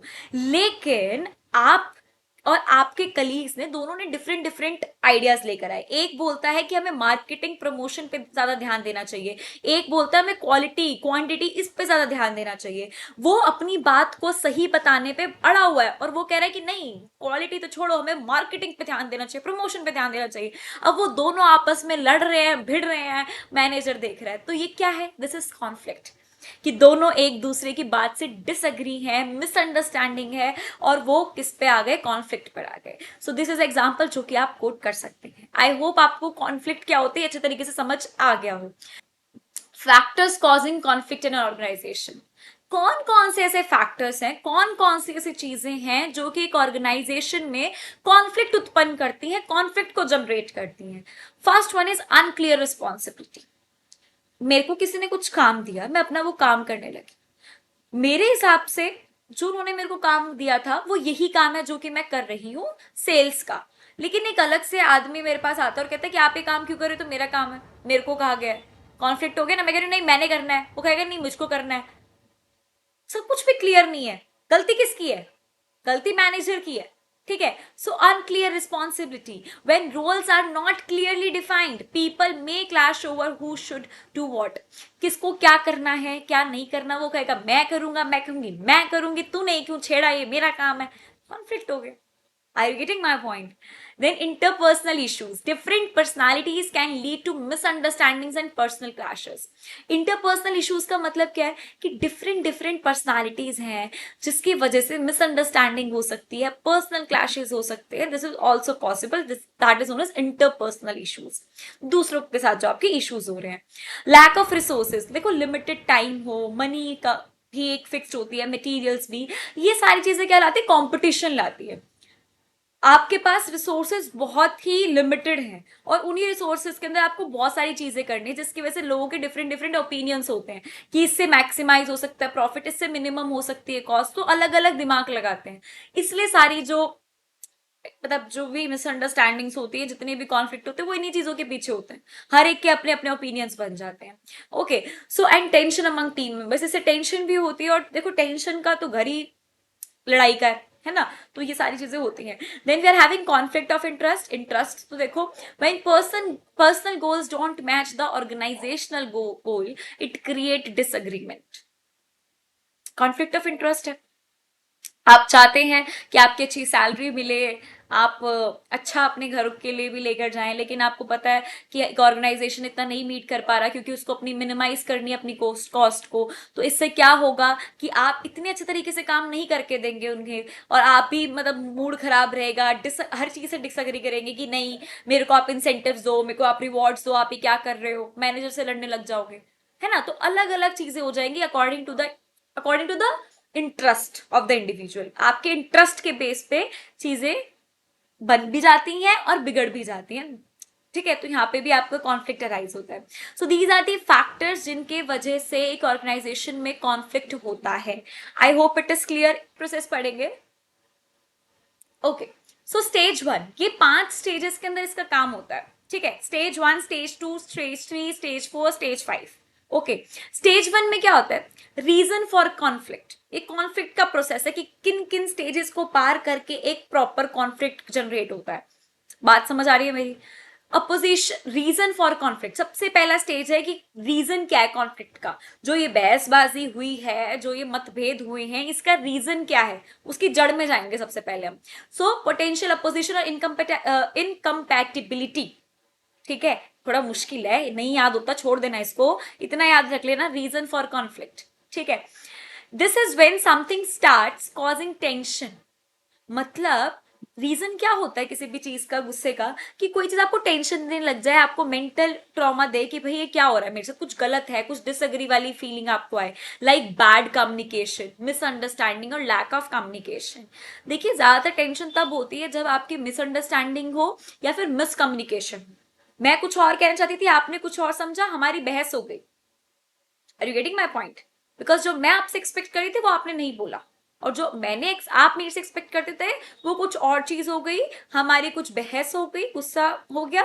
सो रॉन्ग स्ट्रक्चर, कोई अनक्लियर रोल है, रिस्पॉन्सिबिलिटीज हम पहले पढ़ चुके फैक्टर्स में, वो कुछ हो गया। कोई पर्सनल इश्यूज है, आपने कोई मेरी वैल्यूज पे गलत कमेंट कर दिया, या मैंने आपके किसी बिलीफ को पिन पॉइंट कर दिया, ठीक है। These are called antecedent conditions, the starting point of conflict, जहां से कॉन्फ्लिक्ट की शुरुआत हुई है। जो जड़ है, जड़ क्या है कि हमारे कोई इश्यूज हो गए, हमारे कोई बैड कम्युनिकेशन है, मिसअंडरस्टैंडिंग है, या फिर कोई अनक्लियर रोल्स या रिस्पॉन्सिबिलिटीज, इन सब की वजह से जड़ पैदा हो गई कॉन्फ्लिक्ट की। तो मेन रीजन, जिसको आप एंटीसीडेंट कंडीशंस भी बोलते हैं, the starting point of conflict. मैं हर पॉइंट को बार बार रिपीट करूंगी बिकॉज ये सारी चीजें आपके दिमाग में बैठना बहुत जरूरी है। स्टेज 1 में हम क्या कर रहे हैं? स्टेज 1 में हम हमारे दिमाग में ये बिठा रहे हैं कि ये क्या है, it's a starting point of conflict, the reason of conflict. Clear होती है चीजें यहाँ पे? Okay, now focus on the second one. Stage 2 क्या कहता है? रियलाइजेशन, कि हमें फील हो, हम उसको क्या करें, पॉइंट कर ले कि हाँ कुछ हुआ है। Realisation, cognition and personalisation. क्या मतलब है समझते हैं। Now the people start feeling और नोटिसिंग द कॉन्फ्लिक्ट। अब हमें होता है कि हाँ कुछ हुआ है, कॉन्फ्लिक्ट है। Perceived conflict when someone realise that something is wrong. उन्होंने मेरे से ऐसे बात करी, दैट हर्ट्स मी, ऐसे बात नहीं करनी थी, और मैंने उनको जो बोला वो मेरे को कभी रियलाइज नहीं हुआ, क्योंकि वो सामने वाले को रियलाइज होता, हमें कभी अपनी गलती महसूस नहीं होती। लेकिन जो उसने मेरे को बोला वो मेरे को भी रियलाइज हो रहा है, तो मैं परसीव कर रही हूँ that something happened which is wrong. Felt conflict, perceive कर लिया कि हाँ कुछ हुआ है। Then felt when someone becomes emotionally upset और स्ट्रेस्ड, तब हम कहेंगे कि हाँ इसका कुछ हुआ है। आपने बहुत बार नोटिस करा होगा, आपके स्कूल में कोई लड़ाई होती है, घर पे आते हो तो आपकी माँ उसी टाइम आपको कहती है किससे लड़ाई करके आया, क्या हुआ, मूड खराब लग रहा है। So when someone becomes emotionally upset or stressed, that means something happened related to any conflict with someone or something else. This is where the conflict becomes real in the mind and heart. तब आप उसको feel करते हो, perceive करते हो कि मेरे साथ कुछ हुआ है, मेरे दिल दिमाग में वो चीजें घूमती रहेंगी।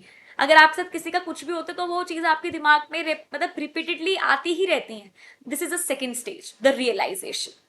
First one is a reason, second one is a realisation, कि अब आपको फील होना शुरू हो गया है, आप परसीव कर चुके हैं कि कुछ ना कुछ तो गड़बड़ है दया, ठीक है। उसके बाद थर्ड स्टेज क्या है? आई होप 2 स्टेज तो समझ आ गई होंगी। तीसरी स्टेज है, अब आपको रियलाइज तो हो गया है कि मेरे साथ कुछ है जो कि बहुत गलत हुआ है, और I am not feeling good, ठीक है, आप इमोशनली अपसेट हो और सब कुछ। Now the point comes, what to do, क्या करें, क्या आपके इंटेंशंस हैं। At this stage the person decide how to react. देखो, आपको पता रीजन आपका जो भी था, फिर आपको रियलाइज भी हो गया। Now this is a time to take action, कि अब आप क्या करोगे, कैसे उसको सॉल्व करोगे, इग्नोर करोगे, एक्सेप्ट करोगे, क्या करोगे। So there are 5 ways people usually handle conflict. ये 5 ऐसे वेज है जो आम आदमी है, इनमें से ही कोई 5 में से कोई एक चीज करता है कॉन्फ्लिक्ट को हैंडल करने के लिए।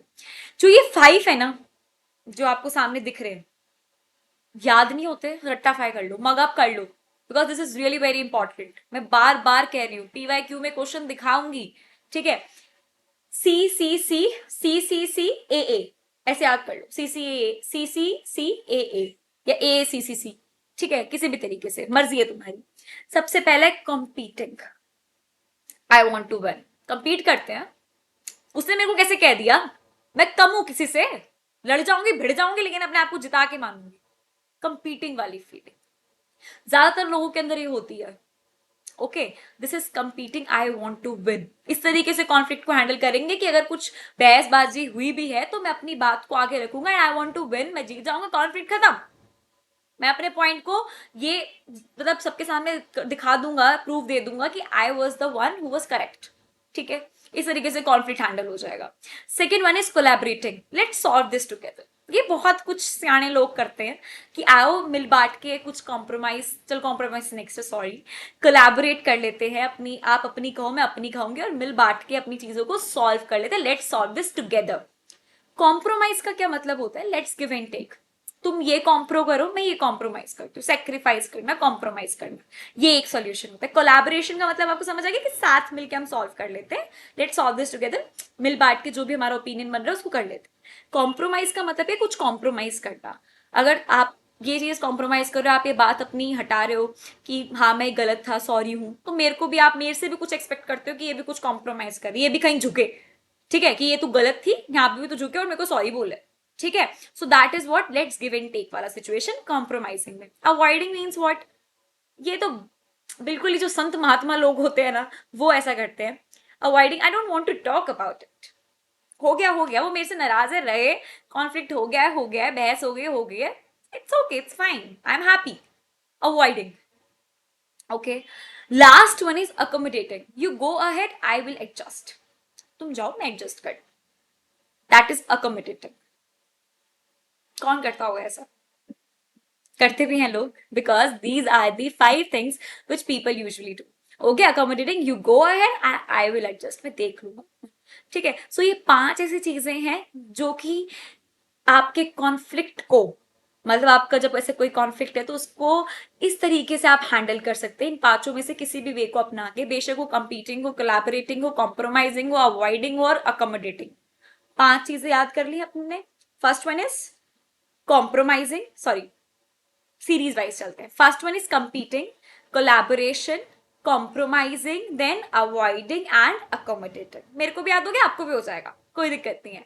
ठीक है, तो एक बार इसको मतलब से समझेंगे। मैंने जो एक लाइन यहाँ पे लिखी है ना, ये स्पेसिफिकली इसलिए लिखी है क्योंकि ये पढ़ते आपको पता चल जाएगा कि किसका मतलब क्या था। Okay, this is stage 3। उसके बाद स्टेज 4 क्या कहता है, एक्शन टाइम।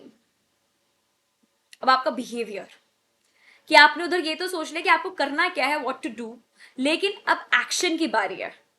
ठीक है, एक्शन में क्या होगा, आपका बिहेवियर की बात करते हैं कि आप किस तरीके से बिहेव करोगे। Now the conflict becomes visible, we know people show their reaction through words और एक्शंस।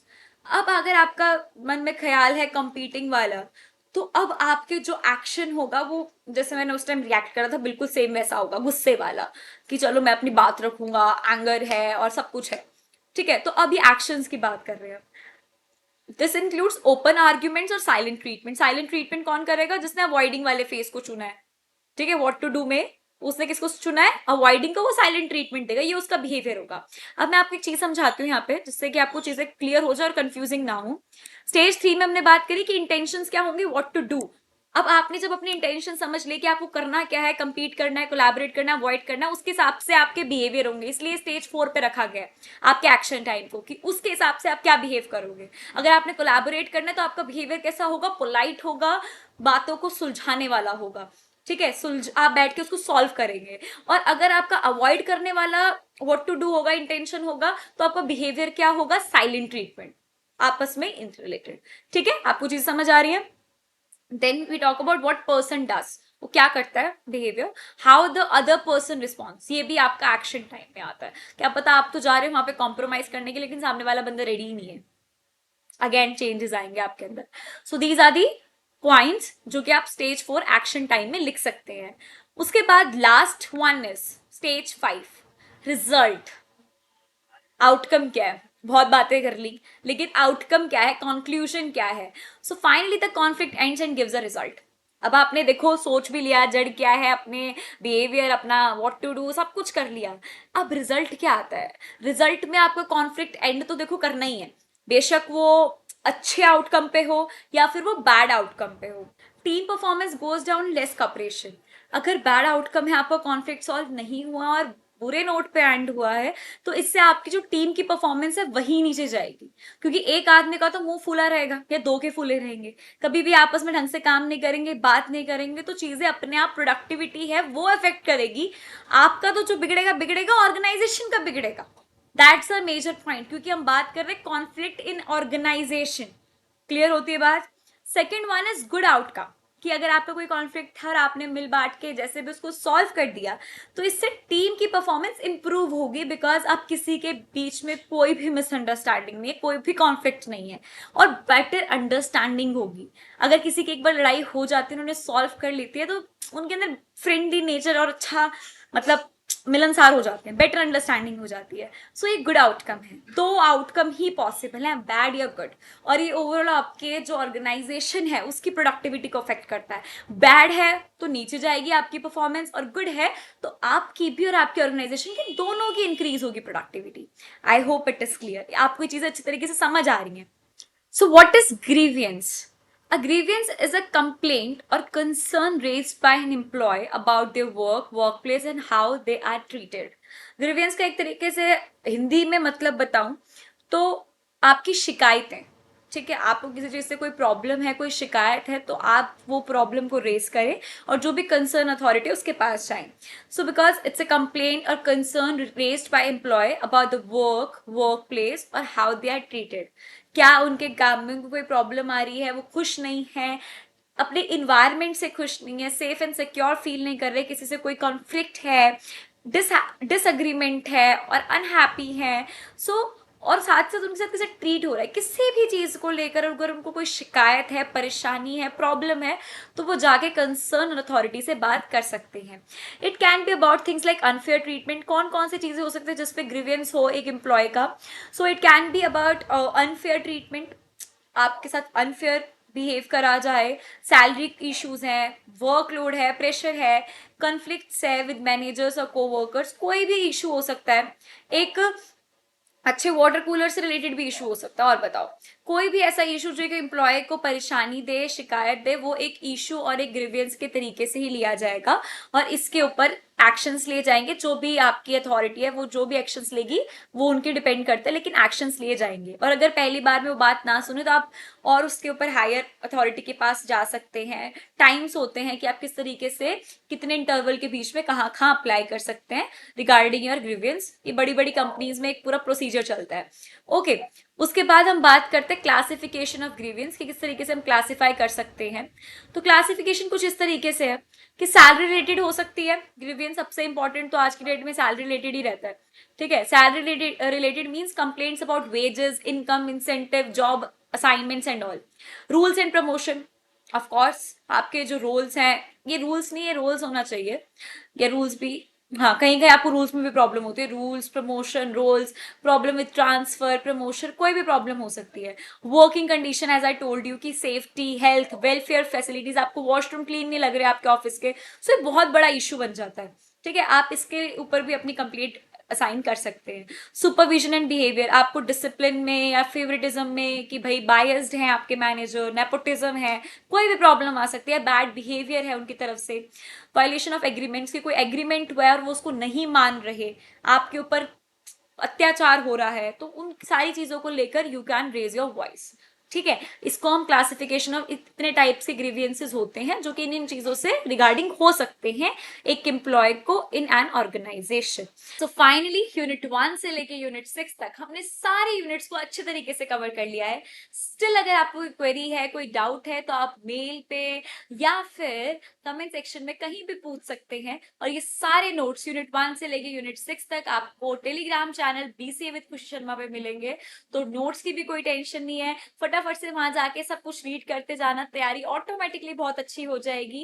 एंड आई होप ये वीडियो आपको अच्छी लगी हो, आपके लिए यूजफुल हो। अगर अच्छी लगी हो तो प्लीज वीडियो को लाइक करें, ज्यादा से ज्यादा शेयर करें अपने फ्रेंड्स के साथ, और साथ ही साथ चैनल को सब्सक्राइब करना तो बिल्कुल भी ना भूले, फटाफट से चैनल को सब्सक्राइब करें।